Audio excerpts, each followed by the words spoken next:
Essula ey'omwenda Pawulo mu mbuga y'ekika. Tabbiisa mwemuko yafa kikutuko. Weewaawo yali mukadde nga bajula kumuwalulira ku ddiba naye yali akyali mugumu. So ng'ate yali akootakoota era ng'awunya ttaka. Yali mu kayumba ke yekka era abantu bangi baali tebamanyi nti mwana waaboowo. So ng'ate ddala yalina abantu be.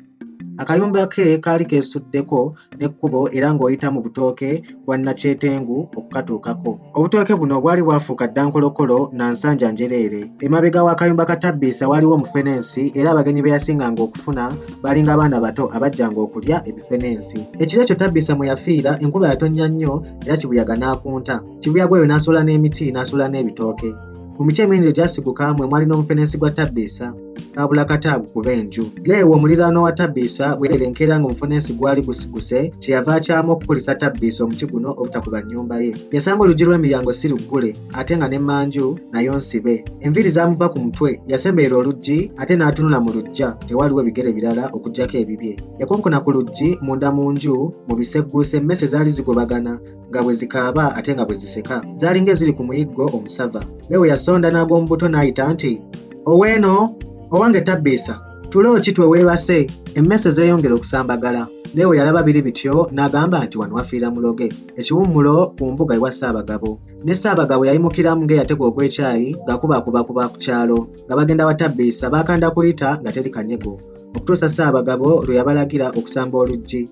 Lwali luggi kinno kyamututte bukya yennyini okugenda okuwenjulawo akabugo Tabbiisa ke yali akozesa ng'olutimbe emmese ezaali ku kitanda ne zidduka. Okugenda okukwata ku Tabbiisa nga mukalu wa jjo. Eriiso lye erya ddyo lyali liriiriddwa emmese ate nga Tabbiisa yenna nga yeewese ng'emmindi. Enkoko ya Tabbiisa emu yokka eyali esuula mu kitanda bwe yalaba oluggi lugguddwawo n'esooba mpola n'efuluma. Omwami omutongole yakuŋŋaanya abantu era obubaluwa bw'okubika ne babuwandiika. Yadde omugenzi yali mutaka ku kyalo okwo yaziikirwawo mangu ago bangi tebaamuwerekerako. Amabya g'olumbe lwa Tabbiisa abantu bangi baageesunga nnyo.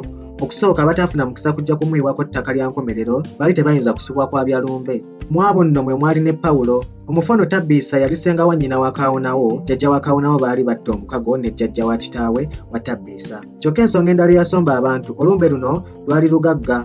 Tabbiisa yali alina ente ze 2 n'embuzi 4 nga yazisibira ku mabbali g'ekyalo eyo. Kyokka bwe yasuulanga omwenge mu ttama ng'akaanyamu nti, "Nze Tabbiisa muwala wa Ssebuyira muzzukulu wa Lukooba atanjagala alekeyo. Ndi bulwaka nziika, omufu alemera kungulu. Abalinjabiza olumbe mbawadde ente yange mazzi masabe." Era ekigambo kino yakiddiŋŋananga nnyo ne bwe yabanga takongozze mu mbejja.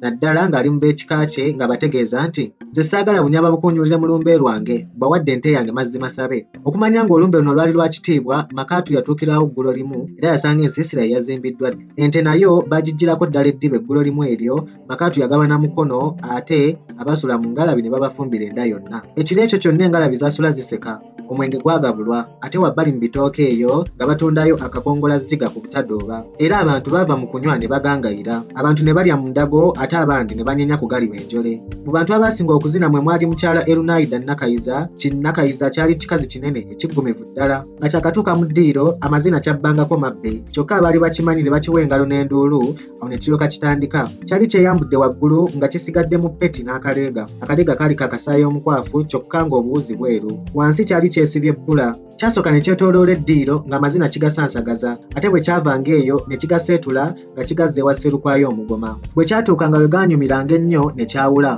Olwo ne kiryoka kigaseetula nga kigazza mu bakubi b'enduulu. Pawulo yasooka okukifuuwa awo ne kiryoka kiseetula amazina okugamutwalira. Ne kyebonga ne kyesansagaza bwe kyawula ne kimusimbako evviivi ne kyeyanza n'emikono n'amaaso n'ekiwato. Bwe kyagenda Pawulo n'ayimuka n'ajja akatambaala mu kabuuti ne yeesangula akatuuyo n'abuuza munne yali amutudde ku lusegere nti, "Ekikyala kino kye kyani?" Ko munne nti, "Ye munnaffe Erunaida ow'oku Ggogolo. Tomumanyi? Ha!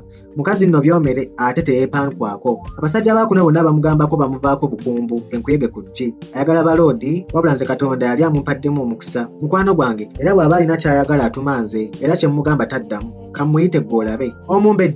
Omumbejja Erunaida yali akutamye ku mpaawo y'omwenge bwe yawulira amuyita n'abbulula amaaso. Yagenda okulaba nga Bbongole yamuyita n'abuuka abantu bonna abaali awo nga bw'agenda yeesiba n'engoye n'atuula awali Bbongole. Bbongole n'amwebaza okuzina era n'amugamba nti mwattu mumbejja bw'ombuliza ku munnakibuga munno oyo. Ate Pawulo yandirinze wambazzi, emboozi yagwira ddala amakerenda n'empaawo y'omwenge gwa Erunaida n'agitumya okuva gye yali esigadde. Nga wayiseewo akabanga Erunaida yayimuka ne yeewungululako mu bitooke. Pawulo yalaba tadda naye n'awondera. Beegeka mu kitooke ekya gonja ekyali kikutte olw'okuba n'endu ennyingi ate n'essanja, emboozi n'eyongera okugwa amakerenda. Ne baba bakyali mu yasse badduka emboozi, abantu babiri ne bajja nga basaatuuka. Bwe baatuuka okumpi ne bano we baali ne bayimirira. Baali omukazi n'omusajja. Omukazi n'agamba omusajja nti singa omunzikitira ndikuweera, mukwano ndikubbira akakajjo ebbira. Bwe yawuliriza ennyo Pawulo yateebereza eddoboozi kyokka ate yalema okutegeera nnyiniryo. Wabula yatya nnyo kyokka Erunaida n'amugamba nti lwaki oyiikirwa ebitajjudde? Pawulo yeegumya nti si kuyiikirwa bitajjudde mukwano, naye mbadde nkyalowolereza mazina go. Yeewozangako bw'atyo eno ng'amatu atadde eri abantu ababiri bali, era yagenda okuwulira ng'omusajja abuuza omukazi nti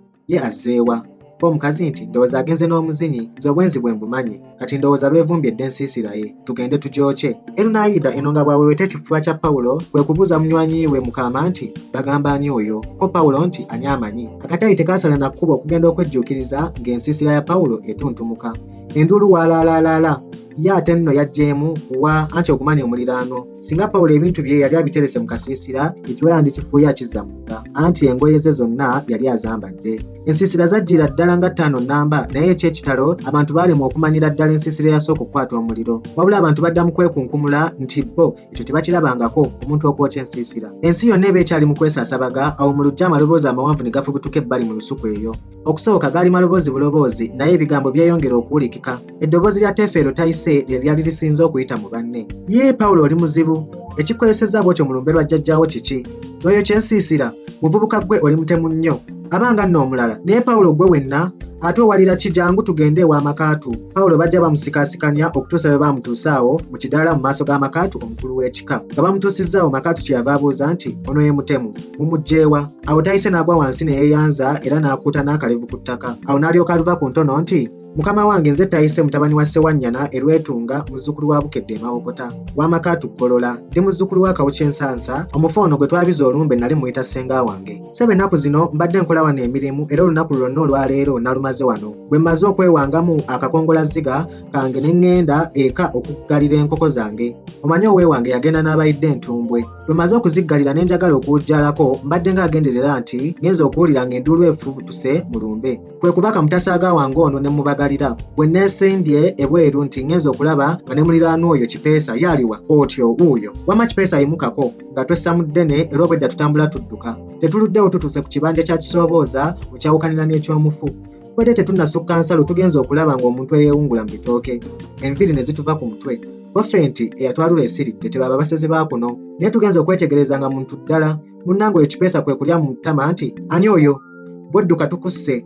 Wabula yadduse buddusi nga tumusimbako emigogo kira tubuuke mibuuke. Tubadde twakaddukako wano ne wali omugogo omutemu oyo ne gumuwanula ennume y'ekigo. Naffe we tutuukidde nga tukwata mmome. Olwo abantu bonna amaaso baali bagasimbye omutemu, abamu nga batandise n'okwewunaganya nti ndowooza oyo omulenzi aliko ekitambo. Gwe maama ani yayokya ensiisira mu lumbe? Tayise bwe yamala okuwoza mukeebi omutongole n'abuuza Pawulo nti mulenzi gwe ensiisira zikoze eki z'oyokezza? Yali agenda okuddamu nga yeerwanako okulu w'ekika n'amuboggolera nti totwesimbako wano, ndaba nno okankanya obulago, simanyi totumanyi. Tommanyi yeggwani. Era yali agenda okwerwanako akasajja akaali katudde ku kisiki ku kyoto ne kamuddiramu nti oyo ssebe ye muvubuka muva Bulaaya atumalidde n'abakyala kuno. Omukulu w'ekika n'ajjuuka nti olwo oluyigiriza olutwala eri mu banno. Kyavuddayo ky'ensiisira yandirabye tayagala kwabya nnyimbe teyandizze anti nga muyigirize. Yawulidde nga tumuyita bwe yagezaako okwanukula nti si yali ayokyeza ensiisira era nti ensiisira ye yeesoose n'okujja. Omukulu w'ekika n'amuboggolera nti tondaba mu kamwa. Ye kati ndwa kulagira abazzukulu bano ne bakuyigiriza enkola. Yali akyayomba omukazi n'ajja ng'ayita mu bantu nga bw'abuuka. Abalala ng'abalinnya n'atuuka omukulu w'ekika we yali n'afukamira mu maaso ge n'awaaba nti era jjajja omwami omuyigiriza oyo yangoba n'awaka we ngo nga sisaanirawo olw'eddaala lyange erya wansi, so ng'ate ndi kizibwe we kaswa. kubanga yaŋŋamba okuba mukazi w'enze ne ŋŋaana. Bonna beewuunya ebikolwa bya muvabulaaya era wano omusajja omu atamanyibwa gye yafubutuka kyeyava n'awuuka eri n'ajja mu ddiiro n'asamba Pawulo nga bw'amulangira nti oluzunguzungu luzzeeyo, era yali agenda okumwongera. Omukulu w'ekika n'amunenya nti aa naawe teweewa buyinza bw'otyo, ate nnyinza okukutanza kati. Wamma muvubuka muvabulaaya owawabidde emisango 3 miramba, ogw'obutemu, ogw'obusiguze ate ogw'okuboola. Buli gumu ku misango egyo nazzi kuno. Edda nga bwe gukusinga omuntu ng'agubwa mu kika. Nze jjajjawo ndi musajja mwesimbu era kyova olaba nga sikuzizza n'eri mu nsiisira mbu nate jangu mu nsiisira y'omukulu w'ekika. Njagala weewolezeeko wano mu lujjudde ng'abaana bano bawulira era nange nsale omusango nga bonna bawulira. Kyokka osaana okumanya nti gonsinza ali wa bitono. Pawulo ye mu kifo ky'okuweereza omukulu w'ekika yabagamba bugambi nti bassebo nsaba tugende mu mbuga z'amateeka. Kino omukulu w'ekika kyamuzimbye omutwe era n'agamba Pawulo nti kale nga nze bw'onnyoomye bw'otyo bw'olifa era nkugobye mu kika. Genda onoonye jjajjaawo omulala ku mbuga n'abazzukulu bange toddangayo okubayita baganda bo. Pawulo teyajjukira lugero lwa Kiganda nti omusango oguzzanga ku busenze, wabula ekyasinga okusesa banne ye ddulufu eyadduka yekunkumula nti kale nze ddulufu waabwe akaana kano akakuze wano jjo kannanga ki okunjokera mu nsiisira.